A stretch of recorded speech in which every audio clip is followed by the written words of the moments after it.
Immortal Realms you have the Kingdom mode and the Battle mode. In the Kingdom mode you have to manage your kingdom. You have to recruit your units, you capture territories, you upgrade your provinces, you level your lords, and you decide when to go to battle. So there are lords, then we have 4 different classes of units in the game. So we have archers, we have tanks, assassins, and warriors that all play in sort of different ways. Assassins are really good at like finding a flank, dealing with units that aren't as powerful. Just like in a perfect world, you would find a unit that you can just kill with 1 hit and then just keep going. That's the assassin role. Archers are quite weak, but you want to place them in a protected spot so they can just keep raining arrows and magical abilities. Then we have the warriors. The warriors are quite fast, which means that like if the opponent has an assassin going in, you can usually chase after the warrior and you'll probably do better. And then we have the tanks, and tanks are quite slow, but they have a lot of health.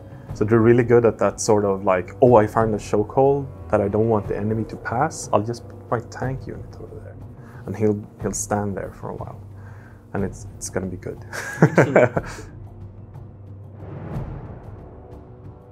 Maybe you have a lot of ranged units and you sit back with them, and your lord is doing a lot of front pace because he has a lot of health. But you could also go really in depth with looking into keywords and variables and what could I possibly do in this fight to really utilize my damage.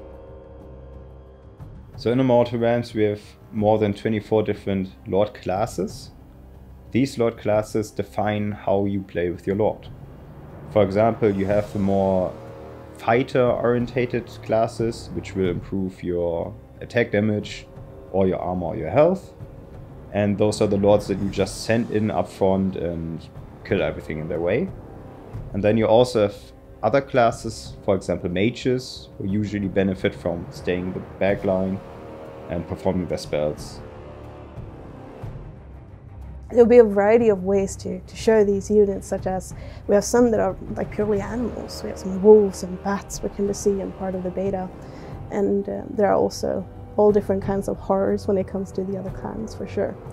And so you can really build your army in a way that you see fit, because you do all the recruitment yourself. You can choose to recruit from a certain building or a certain part of the world, and as long as it's within your clan.